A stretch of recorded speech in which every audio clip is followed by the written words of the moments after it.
Buenas noches, señores estudiantes. Estamos dentro de la clase de recuperación. Los exámenes de recuperación comenzarán a partir del 30 de agosto hasta el 2 de septiembre. Entonces, para que estén pendientes, para los que tienen que rendir la prueba de recuperación. En breve vamos a hablar sobre todo el contenido de la materia de filosofía del derecho, em, solo abordando puntos fundamentales los que para que puedan rendir la prueba. En la semana 1 tenemos la introducción a la filosofía del derecho. En este capítulo nos permite entrar dentro del estudio de la filosofía como una definición. La palabra filosofía viene de dos voces griegas que quiere decir filo y sofía, que significa amor a la sabiduría. Según José Ferrater Mora, el vocablo aparece en el pasaje de Heródoto, donde Creso, al dirigirse a Salón, le dice pues que ha tenido noticias de él por su amor al saber y por sus viajes a muchas tierras, al fin de ver cosas como el nombre filosófico aparece también conviene dentro de los conocedores del tema. Significa pues para Pitágoras algo semejante a lo que fue luego para Sócrates y Platón. Aquí, posteriormente, filosofía significó no el simple amor a la sabiduría, sino también a la sabiduría misma. Las definiciones que se han dado de filosofía son múltiples, común también a lo que se puede aparecer dentro de los hechos. El primero de sus problemas que se puede valer de una respuesta, una pregunta acerca de lo que la filosofía y también como una actividad filosófica dentro de la vida humana. De las disciplinas filosóficas tenemos que la división de la filosofía en diversas disciplinas no aparece en todos los sistemas, sino también depende en gran parte de la filosofía del movimiento filosófico, de que se trate así como de la época histórica. La filosofía se puede también dividir en teorética y práctica. La teorética pues estudia los primeros principios del ser y del conocer y se divide en ontología o metafísica y la nociología o teoría del conocimiento, lógica, psicología, filosofía de la historia y ética. Esta filosofía práctica dentro de los primeros principios del obrar, se divide en filosofía moral y filosofía del derecho. Hasta fines del siglo XIX se consideraron también como disciplinas filosóficas la lógica, la ética, la nociología, la etimología y también la teoría del conocimiento, el, de, eh, el derecho de la historia, la naturaleza, el arte. Como resumen a este punto, la filosofía, que es amor a la sabiduría, la filosofía reflexiona sobre aspectos fundamentales, la filosofía reflexiona sobre lo que existe, la filosofía también reflexiona sobre lo bueno o cómo debo actuar, la filosofía reflexiona sobre cómo puedo conocer los dos aspectos anteriores, es decir, lo ontológico y lo deontológico. Conocer el significado de estas palabras es muy importante porque establece pues una actividad de proceso y un resultado. En sí, ¿qué estudia la filosofía del derecho? La filosofía del derecho profunda y complementa también su conocimiento dentro del positivismo jurídico. Aquí, pues, la existencia del derecho se deriva como un hecho social. Una tesis secundaria puede ser el derecho y la moral, el justnaturalismo, que es un hecho social que contiene, pues, determinados valores y bienes básicos. Em, Sobre la misión de la filosofía del derecho es la ontología, que es existe lo deontológico que debo hacer, lo bueno, y epistemológico, pues es cómo conocer. El ontológico se ocupa de la naturaleza de la existencia, es decir, ¿qué existe? La deontología, relacionado con la ética y la moral, aborda la cuestión de qué debo hacer, lo que considera bueno. Y la epistemología se centra en el conocimiento y la verdad, preguntando cómo conocer. Aquí voy a presentar un video breve.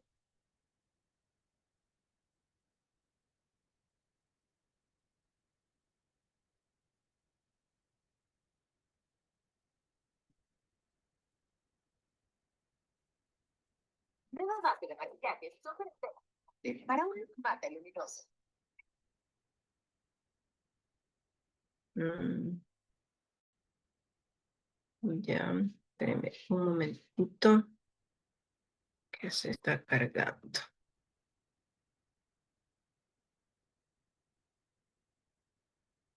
Mm, no entiendo.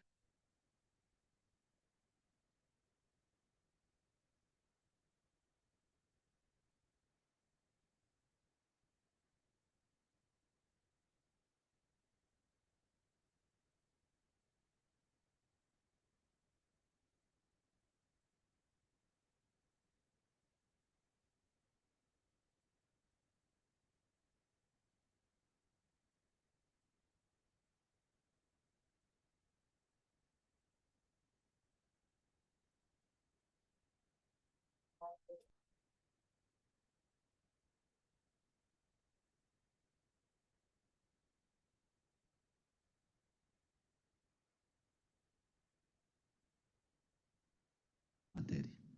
Pero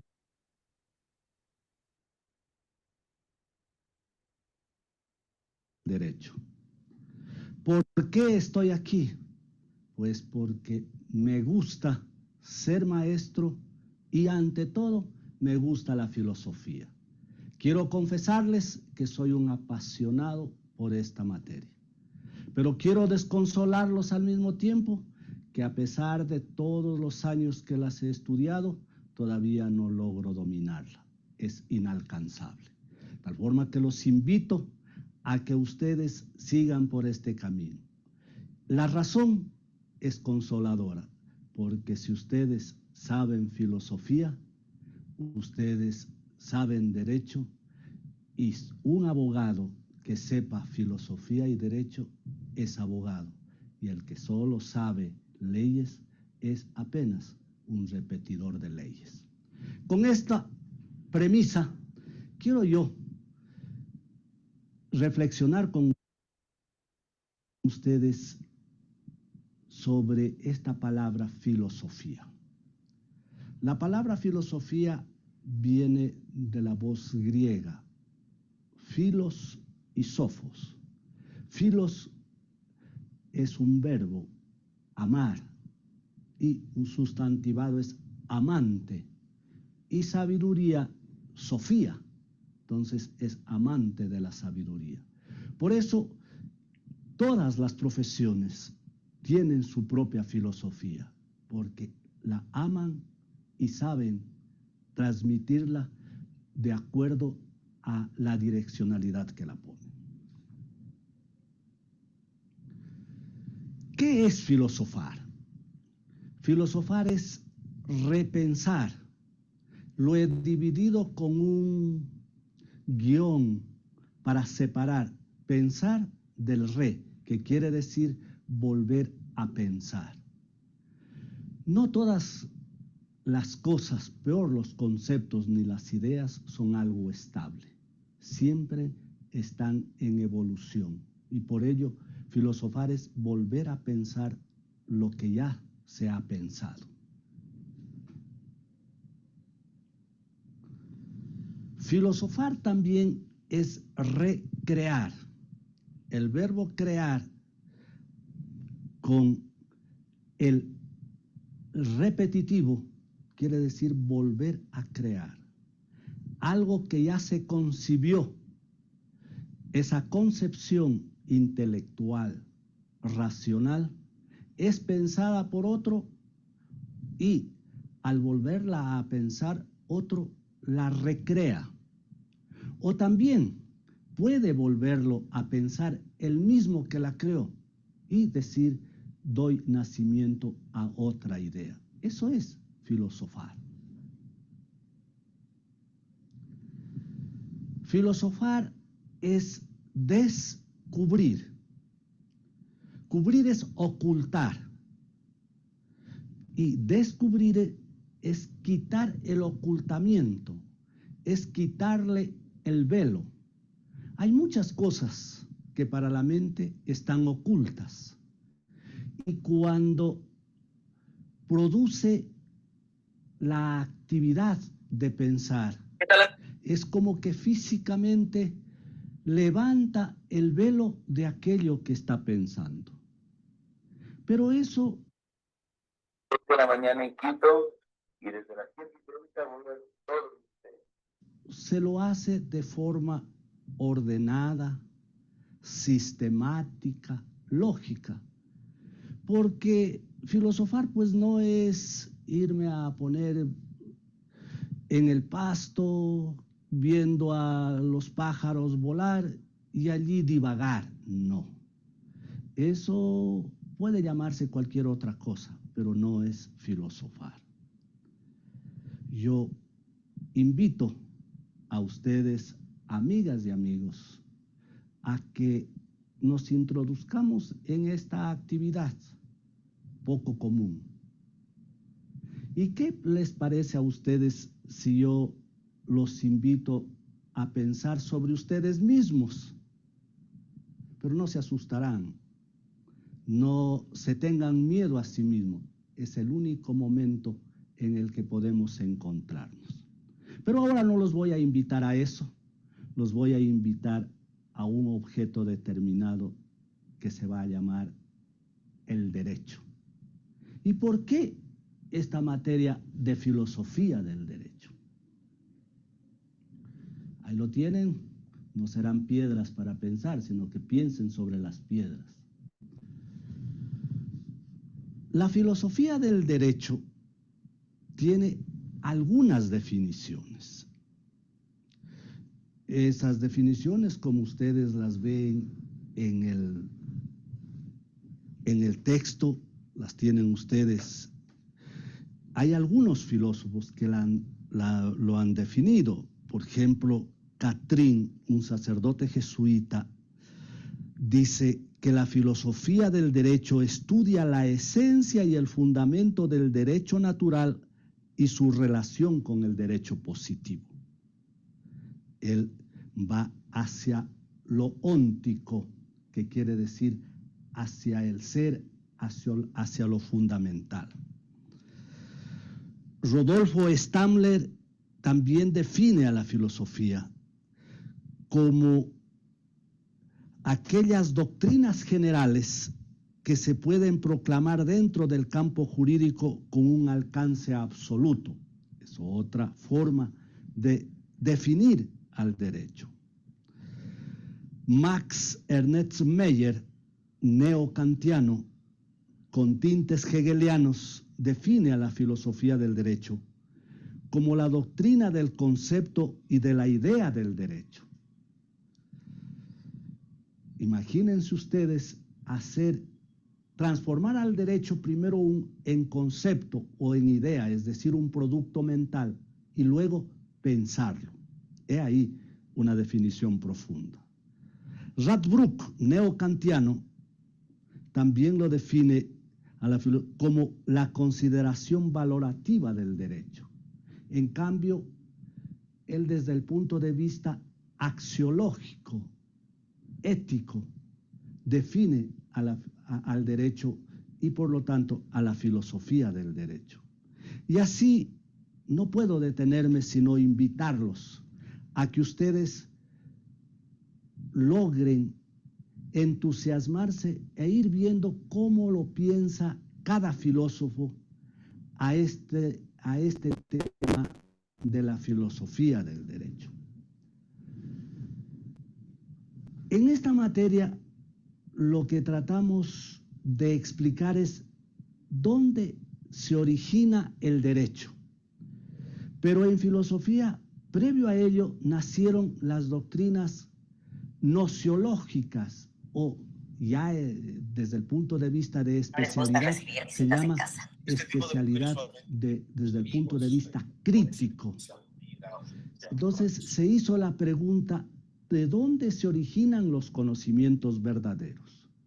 Y entonces resulta que, de acuerdo a la fuente, unos dicen que los conocimientos verdaderos surgen, se producen en la razón. Otro grupo sostiene que se producen en los sentidos. Y para explicar eso,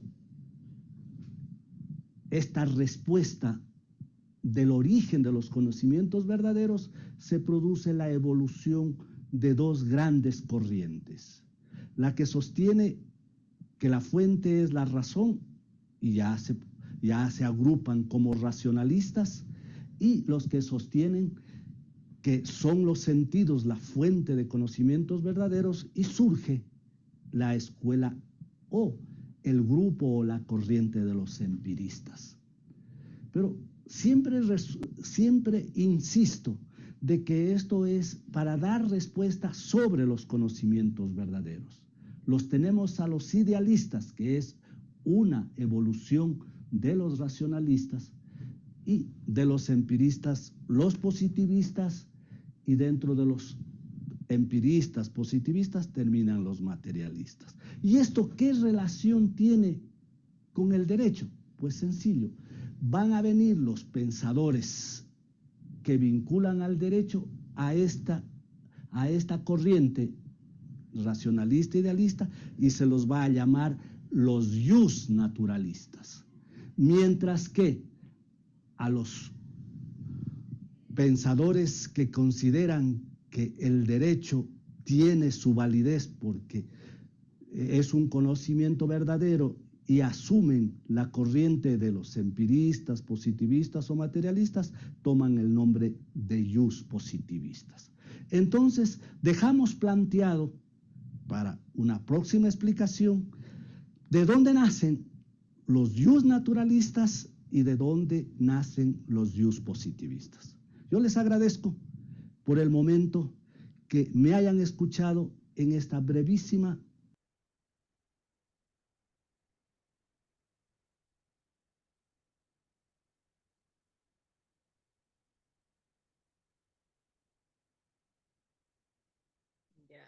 Eso en cuanto a la introducción de la filosofía del derecho. Como segunda parte dentro de la introducción de la filosofía del derecho, pues da continuidad a la introducción, a los conceptos, a la función de la filosofía del derecho, continuando con el de existe, debo hacer, cómo conocer, siguiendo pues con la ontología, la deontología, la epistemología, como segunda parte. También dentro de la tercera parte, vamos ya como el derecho natural. Ya. Aquí recordar el drama de Antígona. En esta idea, pues, desarrollada por el poeta griego, eh, eh, Sófocles, en una obra de Antígona, donde relata dentro de la gran carga emotiva del teatro griego, la tragedia de Antígona, donde Creonte niega el haber sepultado a Polineses. Antígona vuelta lo confiesa, que no niega haberle dado sepultura. Y Creonte, pues, sin rodeos, sabía que por bando se había prohibido hacer eso. Antígona vuelta defendiendo que como no sabía, no había de saberlo, era público. Creonte, vuelta, y no obstante, pues viola esas leyes. Cicerón, aquí avanzando pues con el estudio de la asignatura, hablamos sobre los pensamientos jurídico y político de Cicerón. Antígona, vuelta a esta drama, lo puede resumir en los hermanos de Antígona, Eteocles, pues, y Polinesis, que se han enfrentado por ocupar el poder y se han matado el uno al otro. La tragedia de Sócrates enfrentando el mismo conflicto donde Sócrates considera que debe de ser obedecer las leyes del Estado. Aquí ya intervienen los representantes del naturalismo, como es Sócrates, el filósofo griego antiguo, Platón, también un eminente filósofo griego, que desarrolla la conceptualización del Estado y la justicia. Aristóteles, vuelta más importante como los temas de filosofía jurídica y la política de Aristóteles. La equidad, en resumen, también habla de Platón y Aristóteles como el derecho natural teológico.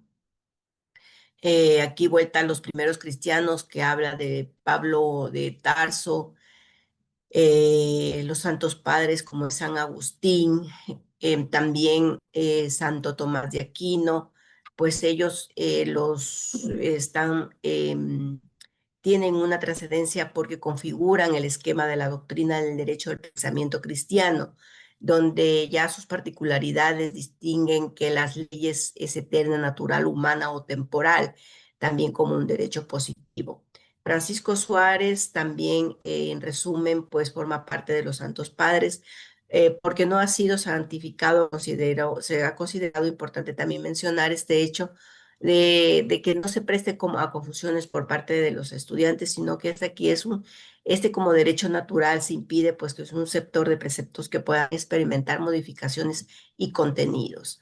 Alcanzando también dentro de la ley natural, se caracteriza por asumir las reflexiones de la ley natural paganas o cristianas dentro de una síntesis de la misma. Como siguiente tema, hablar también del derecho natural, segunda parte, dentro hablamos todavía de Hugo Grocio, Tomás Hobbes, también Spinoza y Samuel, filósofos políticos ingleses también, donde defendieron los principios del derecho natural. En la Escuela del Derecho Racional e Idealista, donde interviene Manuel Kant. También aquí se puede comprobar también con Jorge Guillermo Federico Engels, que ya habla de la conceptualización filosófica, donde sostiene el idealismo absoluto en sentido objetivo, o sea, que niega dogmativamente todo límite de conocimiento, tanto de lo absoluto que es cognoscible. La concepción jurídica política dentro del derecho contractual, los derechos de propiedad y el derecho penal, hablando también de una escuela naturalista. Interviene aquí Rodolfo Stambler, también Georges del Vecchio, Giuseppe, pensadores filosóficos, donde hablan también de la conceptualización definitiva dentro de la sociedad ya de más absoluta impulso, más justo y apoyándose de lo injusto. Habla de las dos partes diferentes siempre que esté presente la justicia. Voy a presentar un pequeño video.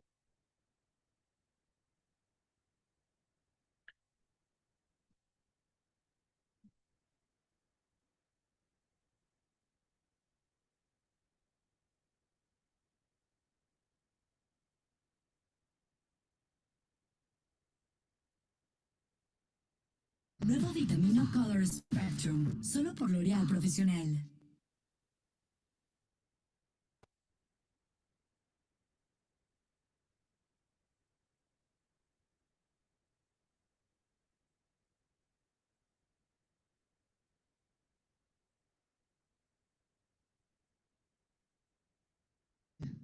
Y en esta ocasión los invito a reflexionar uno de los temas que es central dentro del estudio de la filosofía del derecho, el derecho natural. ¿De dónde sale esta corriente? En una explicación anterior, para aquellos que la pudieron ver o la han logrado observar y analizar, les expliqué de dónde salía la corriente Jus naturalista y de dónde se originaba la corriente Jus positivista. Ahora voy a centrarme en el Jus naturalismo, que quiere decir el derecho natural en castellano traducido de latín.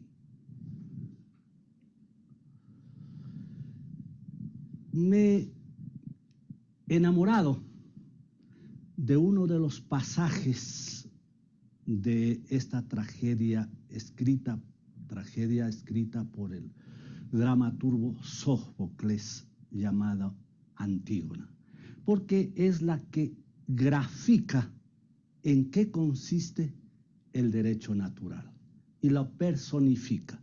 Por ello, yo invitaría a ustedes a leer y releer el texto en donde yo he transcrito una parte de este drama que llamamos el drama de Antígona.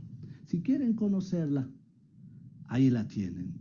Es una bella mujer que se enfrenta al poder por sus principios, por sus convicciones, por sus creencias, y da la razón por las cuales ella defiende esos principios y esas creencias.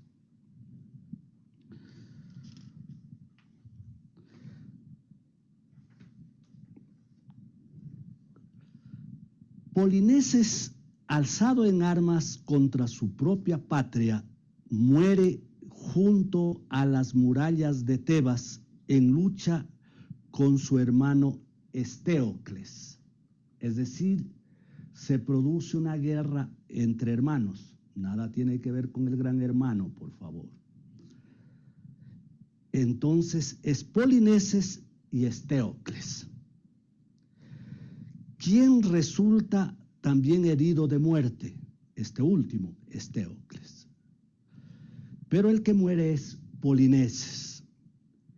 El tirano Creonte, es decir, el que gobierna, dispone como castigo para Polinices, por ser rebelde, que su cadáver insepulto, es decir, que no ha sido sepultado, sea pasto de los perros y las aves, y sanciona con la muerte a quien desobedezca ese mandato. En la antigua Grecia, no sepultar, no enterrar a un muerto era el peor castigo. Y eso significaba, pues, ya el juicio terrenal y a su vez el juicio final. La orden del tirano choca con los sentimientos de piedad de la joven Antígona, sobrina de Creonte y hermana del difunto Polinices. Creonte había manifestado que quien se atreve a sepultar a Polinices moriría. Simplemente ese era el mandato del tirano. Antígona, hermana de Polinices, de acuerdo a sus convencimientos, no acepta esa orden del tirano. Antígona, sobrina del tirano Creonte y hermana del difunto Polinices, quien clandestinamente tributa a su hermano honores fúnebres para así dar cumplimiento a las leyes de los dioses, no de los hombres. Surge entonces el conflicto entre las dos legalidades. Dos legalidades, la legalidad de Creonte y la legalidad de los dioses. ¿A quién hago caso? ¿Cuántas veces nos vemos en ese conflicto de conciencia? Surge entonces el conflicto entre las dos legalidades y Creonte dispuesto a defender la autoridad de la ley positiva, aun cuando sus rigores caigan sobre la joven prometida de su hijo, interroga a Antígona. Aquí se produce un diálogo que es interesantísimo, y si tuviéramos tiempo yo le hiciera un parangón, una comparación con el diálogo que tiene Pilatos con Jesucristo. Pero desgraciadamente el tiempo no me lo permite. Pero es de la misma profundidad. Creonte pregunta a Antígona: tú que inclinas al suelo la cabeza, ¿confiesas o niegas haber sepultado a Polinices?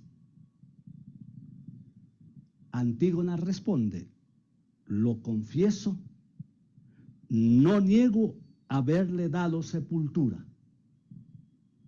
Creonte responde: y tú dime, sin rodeos, brevemente, ¿sabías que por bando se había prohibido hacer eso? Antígona: lo sabía. ¿Cómo no había de saberlo si era público? Creonte: y no obstante, ¿osaste violar esas leyes? Aquí el argumento de Antígona ante el tirano Creonte. Sí, porque no fue Zeus quien promulgó esa prohibición, ni la justicia, compañera de los dioses inmortales, estableció esas leyes entre los hombres. Y yo no he creído que tu decreto tuviese fuerza suficiente para dar a un ser mortal poder para despreciar las leyes divinas, no escritas, inmortales. Su existencia no es de hoy ni de ayer, sino de siempre, y nadie sabe cuándo aparecieron. No quiero, por miedo a las órdenes de un solo hombre, merecer el castigo divino. Yo sabía que un día debo morir. ¿Cómo ignorarlo? Aún sin tu voluntad, y si muero prematuramente, será para mí una gran fortuna. Para los que como yo viven entre miserias innumerables, la muerte es un bien. He ahí, si logramos profundizar, Antígona sobrepone a la ley del hombre la ley divina y se va sobre las leyes humanas para cumplir un mandato de los dioses.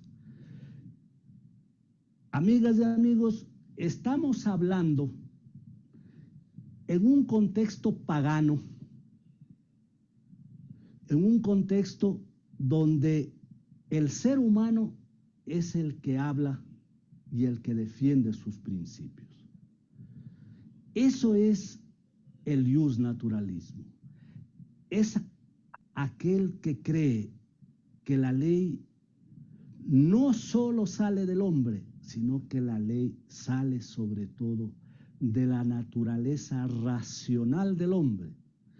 Y si esa naturaleza racional del hombre proviene de una naturaleza divina, o más todavía de una creación divina, considera que eso es lo correcto. Pero tal vez ustedes no notaron algo importantísimo, dijo, y esto es justicia, y no es justicia lo que Creonte ha afirmado y ha decretado. Quizá con esta lectura puedan ustedes entenderlo claramente lo que es la práctica del iusnaturalismo, porque la teoría es muchísima. Yo los invito a que abran la guía en el anexo número 1. Y hay un análisis que no lo pudimos poner en el texto. Y hay un análisis profundo también. Lo que significaba que una mujer se enfrente ante un hombre. Porque la mujer era en aquel entorno considerada irracional. Y para que vean ustedes la fuerza del argumento, la mujer débil se enfrentó a un hombre y prefirió la muerte. Para las feministas creo que les invito a...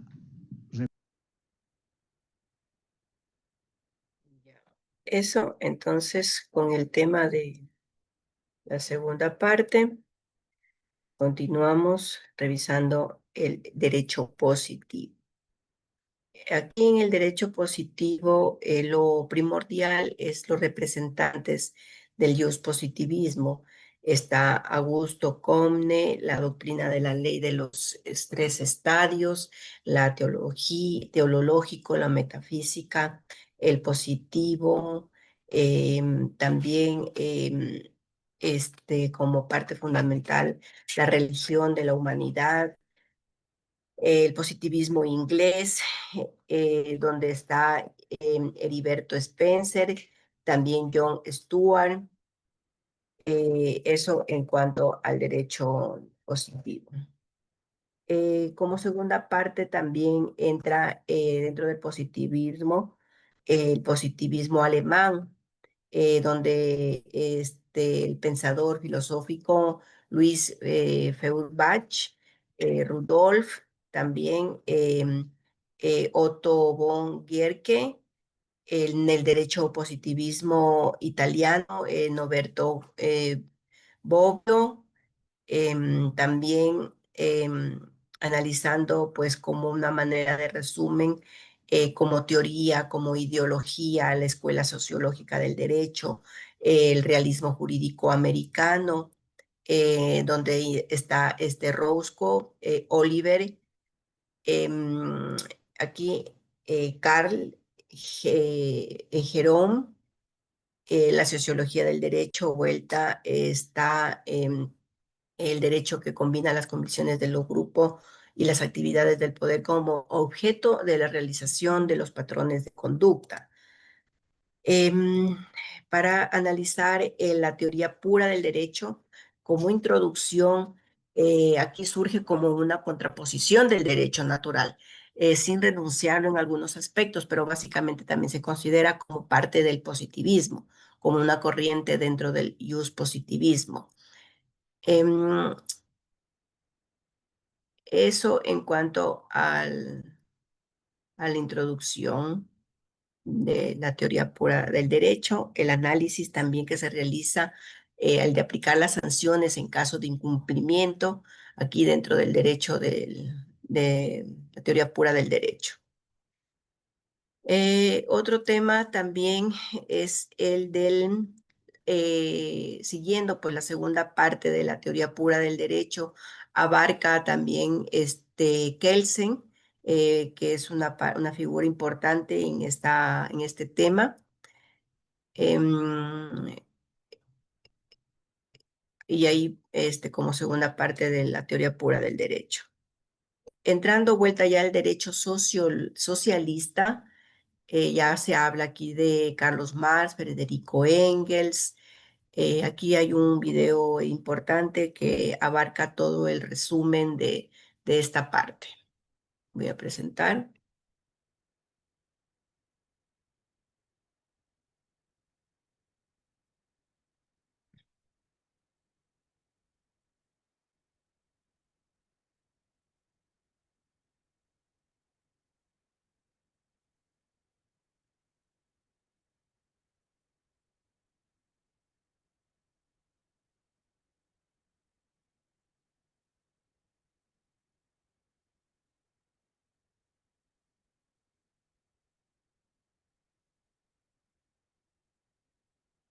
Ya.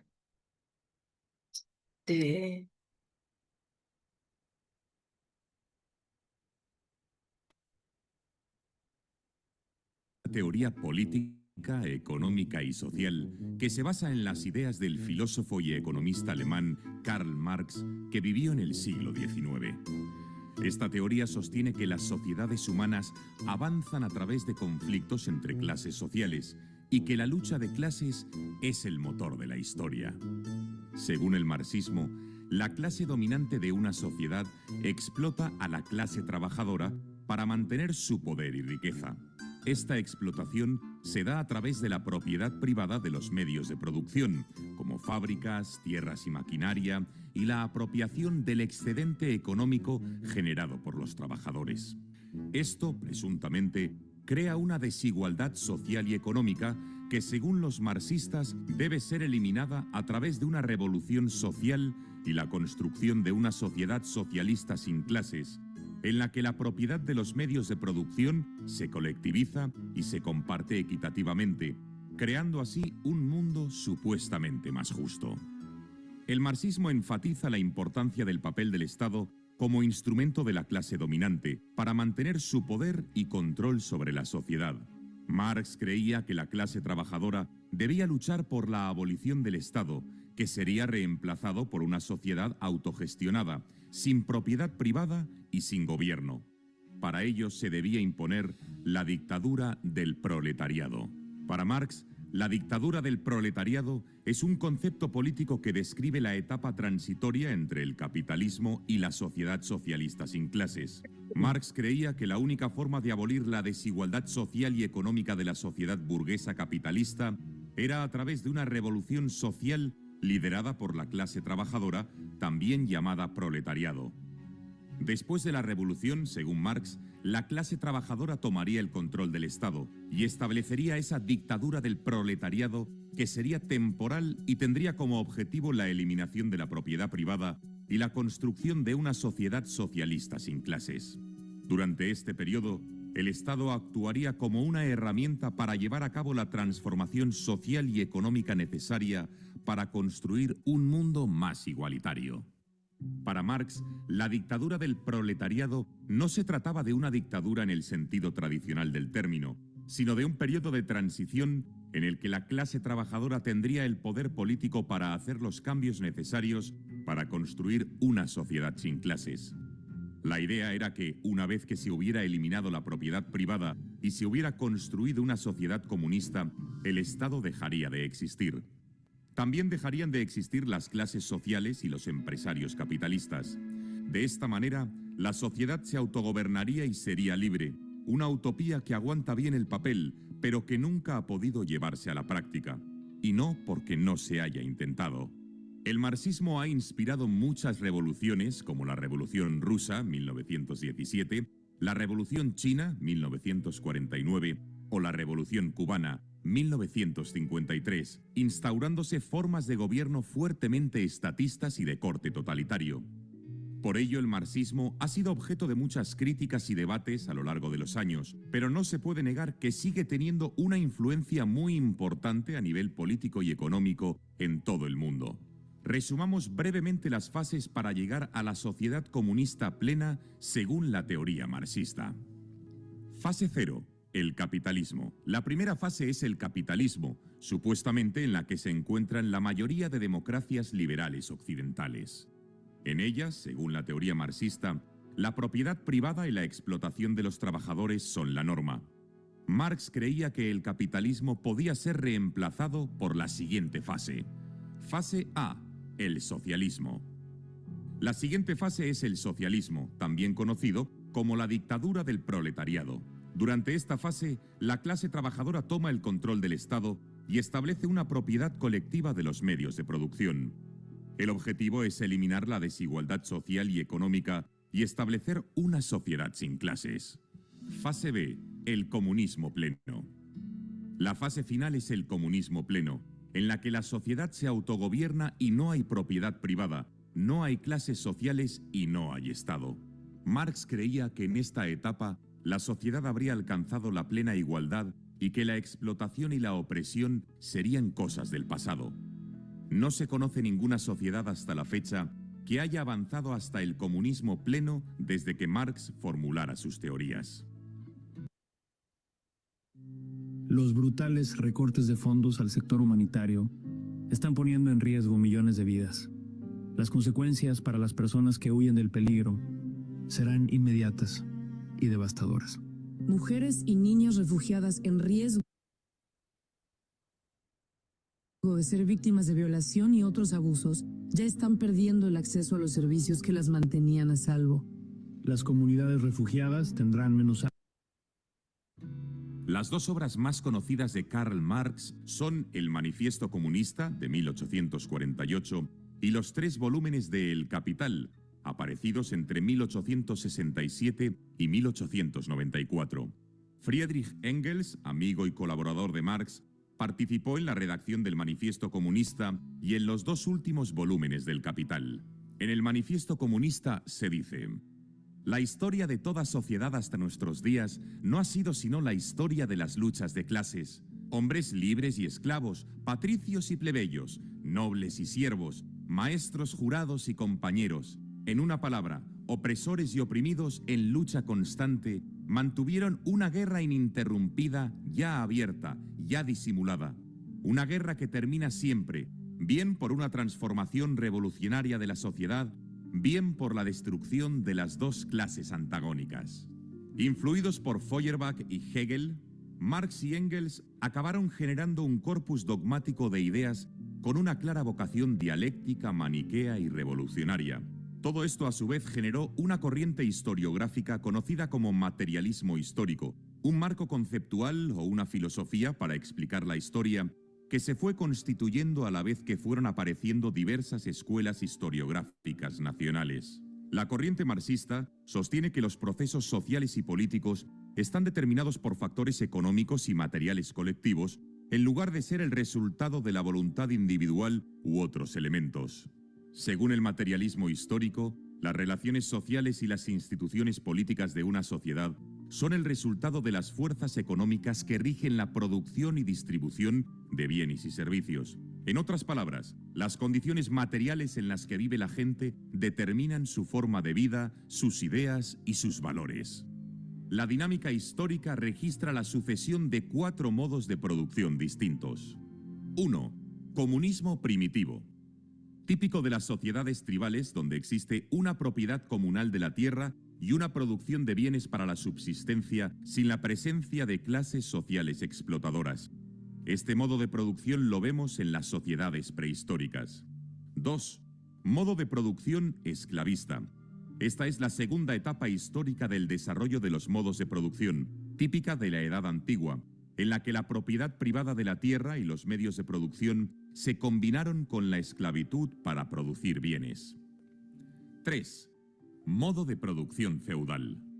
En la tercera etapa, típica de la Edad Media, la propiedad privada de la tierra y los medios de producción están controlados por señores feudales y la producción se lleva a cabo gracias a los siervos de la gleba, quienes deben trabajar la tierra del señor y entregar una parte de su producción. 4. Modo de producción capitalista. Es la cuarta etapa histórica, caracterizada por la propiedad privada de los medios de producción y la explotación del trabajo asalariado para generar beneficios. Las leyes de funcionamiento del modo de producción capitalista constituyen la materia analizada por Marx en el primer volumen de El Capital. Bajo esta perspectiva, las relaciones sociales propias del modo de producción capitalista se caracterizaban por la existencia de 2 clases antagónicas. 1. La burguesía. Es la clase dominante que tiene la propiedad privada de los medios de producción. Los burgueses acaparan la plusvalía generada por el producto del trabajo de los obreros que tiene asalariados. Y 2. El proletariado. Es la clase dominada, desposeída de los medios de producción y obligada a trabajar a cambio de un salario siempre inferior al valor del producto de su trabajo. Según el marxismo, existe una explotación social, ya que la burguesía acapara de manera injusta la plusvalía generada en el mercado por los obreros. Este antagonismo estructural entre los intereses respectivos de ambos grupos es la base de la lucha de clases. Tras la etapa 4, en la que tenemos un modo de producción capitalista, llegarían las fases A y B, socialismo y comunismo pleno, que ya hemos explicado antes. Como podemos comprobar, la teoría marxista es teleológica, es decir, cree firmemente que la historia tiene un comienzo y tiene un fin, y que nos encaminamos irremediablemente hacia el comunismo, es decir, a una sociedad sin clases donde la humanidad quede liberada. Las ideas de Marx han sido desarrolladas por otros teóricos, como el líder bolchevique ruso Vladimir Lenin, principal líder de la Revolución Rusa de octubre de 1917, o Antonio Gramsci, uno de los fundadores del Partido Comunista Italiano en 1921. La muerte de Lenin dio lugar a varias escuelas de pensamiento como el marxismo-leninismo, corriente continuada por Joseph Stalin en la Unión Soviética, o el trotskismo, desarrollado inicialmente por León Trotsky, que se enfrentó a Stalin, liderando la oposición de izquierda. Trotsky fue expulsado de la Unión Soviética y murió en México asesinado por órdenes de Stalin. En China, Mao asumió algunos planteamientos del marxismo-leninismo, configurando un sistema de pensamiento propio conocido como maoísmo.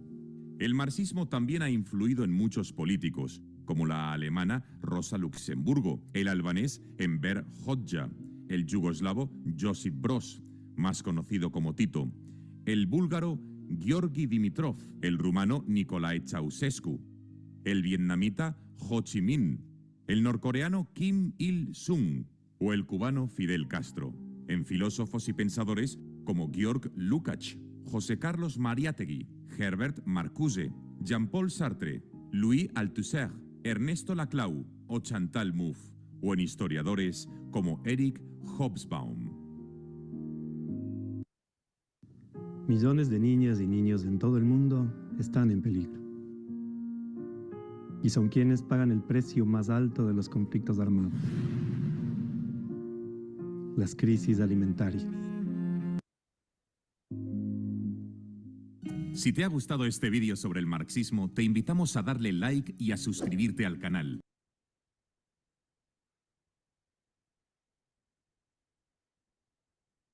Ya, con eso, bueno, terminando con la materia, el siguiente tema, el derecho socialista, como segunda parte, interviene aquí la teoría jurídica soviética, anterior y posterior del año de 1937. También, como siguiente punto, el realismo jurídico americano, el realismo jurídico escandinavo, lo que tiene que ver con esta parte, los principios fundamentales del realismo jurídico. Y último punto, pues la teoría tridimensional del derecho, la estructura tridimensional del derecho de Miguel Reale, y también el integrativismo de Jerome Hall, la teoría ecológica de Carlos Cosio y